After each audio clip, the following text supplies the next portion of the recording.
এলাকায় এলাকায় আগে হরেক মালের যারা জিনিস বিক্রি করতেন দেখা যেত, এরা হরেক মাল বিক্রি করতো, এরা পাড়ায় পাড়ায় গিয়ে এলাকায় এলাকায় ঢুকে। এখন দেখা যায় সাইকেল দিয়ে গাড়ি করে হরেক মাল বিক্রি করার মতো করে নেশাদ্রব্যগুলো, নেশাজাতীয় জিনিস বিক্রি করছে। তার মানে আজকে এই নেশামুক্ত অভিযান এখানে রাখা হয়েছে। আমাদের মাননীয় প্রধানমন্ত্রী নরেন্দ্র মোদীজি এবং আমাদের স্বরাষ্ট্রমন্ত্রী শ্রী অমিত শাহজি বারবার বলছেন যে নেশার যারা নেশার সাথে যুক্ত, জিরো টলারেন্স, কাউকে ছাড়া হবে না, সেটা কিন্তু উনি বারবার বলছেন এবং আমাদের সরকারও সেইভাবে আমরা কাজ করছি।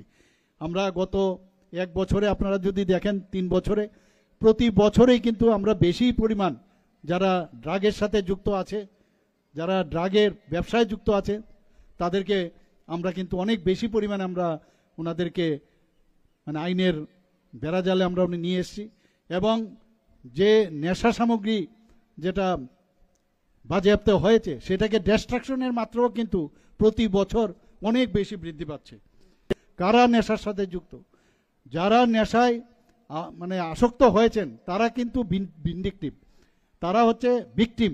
কাজে তাদেরকে তাদের এগেনস্টে আমরা কিচ্ছু না, তাদের জন্য তো আমরা ব্যবস্থা করছি যে তাদেরকে বুঝানো, তাদের অ্যাওয়ারনেস করা, তাদেরকে বিভিন্ন জায়গায় আমাদের গত যে আমাদের বিধানসভার মধ্যে বাজেট পেশ হয়েছে সেই বাজেটে আমরা বলেছি সমস্ত 8টা ডিস্ট্রিক্টের মধ্যে আমরা নেশামুক্ত কেন্দ্র আমরা করছি এবং 20 কোটি টাকা করে সেখানে আমরা দিচ্ছি।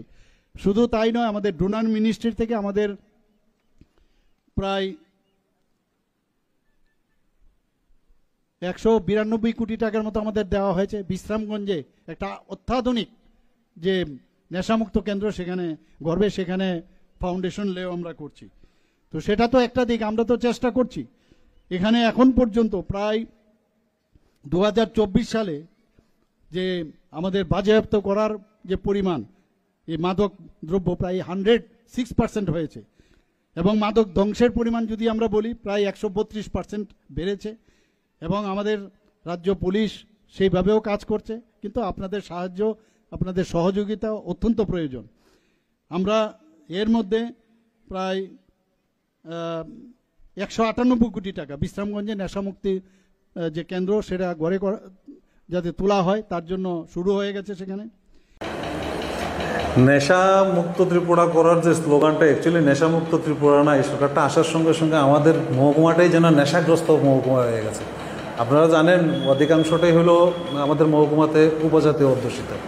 তো নিম্ন আয়ের এবং সামান্য কিছু মধ্যবিত্ত অংশের পরিবার উঠে আসার বামফ্রন্ট সরকারের প্রয়াসে সেই সময়টায় যারা উঠে আসছিলেন, না ওঠার চেষ্টা করছিলেন, সেটা ব্যবসায়ী হোক, শিক্ষক কর্মচারীদের ক্ষেত্রে হোক, যারা শিক্ষিত ছেলে মেয়েরা উঠে আসছিল, এদের অবস্থান এখন গিয়ে দাঁড়িয়েছে।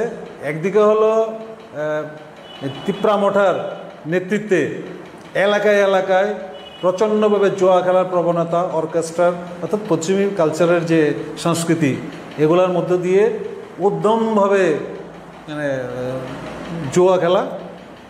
হ্যাঁ, আর অন্যদিকে রাজ্যের সরকারের মদতপুষ্ট নেতা নেত্রীরাই উদ্যোগী এরা সরাসরিভাবে নেশার কাজ কারবারের সঙ্গে জড়িত এবং নেশাটা এমনভাবে ছড়িয়ে দিচ্ছে, মানে ছড়িয়ে দেওয়া হয়েছে।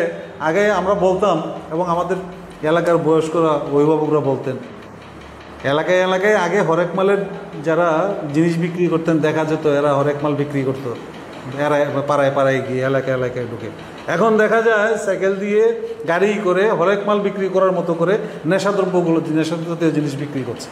তার মানে এই এলাকার যারা অতি শিক্ষিত যুবক এবং সেই মধ্যবিত্ত পরিবারের ছেলে মেয়েরা, এরাই সবচেয়ে বেশি নেশাগ্রস্ত হচ্ছে, নেশায় আকৃষ্ট হচ্ছে এবং এদের দেখলে এমন মায়া হয়, এমন মমতা বোধ তৈরি হয় যে ছেলেগুলা উঠতি যুবক, দেখতে সুন্দর, মানে এদের ফিগারের সব দিক দিয়ে, অথচ এরা নেশা খেয়ে এমনভাবে নেশাগ্রস্ত হয়ে পড়ছে এবং অন্যদের মানে আকৃষ্ট করছে এই নেশাদ্রব্যতে। এটা আমাদের মহকুমার জন্য, সারা রাজ্যে তো চলছেই, আমি বলবো আমাদের মহকুমার জন্য একটা অভিশপ্ত বিষয় এবং এটা অত্যন্ত উদ্বেগের।